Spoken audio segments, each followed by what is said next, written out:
La plupart des personnes, lorsqu'elles doivent aborder l'idée de mariage, ou soit faire une demande à mariage, ou encore recevoir une demande à mariage, ne se posent véritablement pas les bonnes questions, sont juste emballées par l'idée du mariage. Et une fois dans ce mariage-là, les pleurs du bonheur commencent. Alors, installe-toi convenablement, je t'explique quels sont les 5 signes qui doivent t'aider à prendre une décision, à dire oui ou bien avant de faire une demande à mariage. Je suis Emerand Biasso, wedding planner et maître de cérémonie. Je t'explique tout ça en quelques secondes.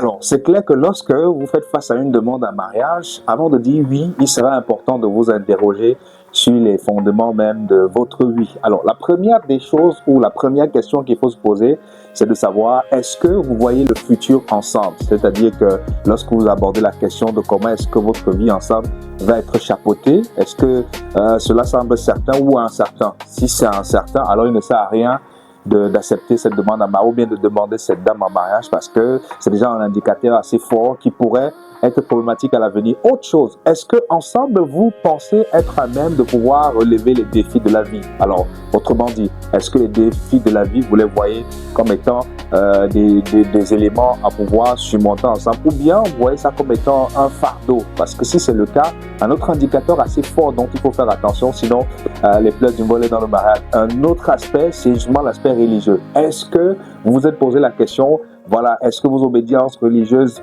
vont ensemble?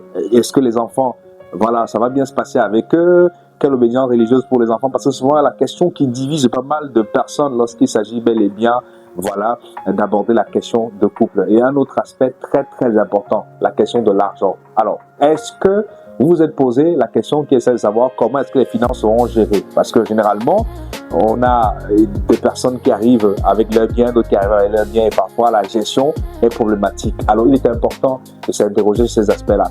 Dernier point et le point très, très, très, très important. Alors, chers téléspectateurs, c'est justement de se rassurer que, voilà, il n'y a pas de non-dits.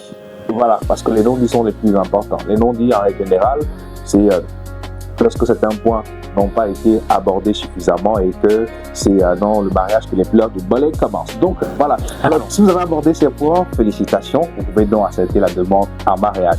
Dites-nous en commentaire quel est l'aspect qui vous a le plus touché et reste sur cette page, abonne-toi pour avoir plus de contenu sur les conseils de mariage. À très vite.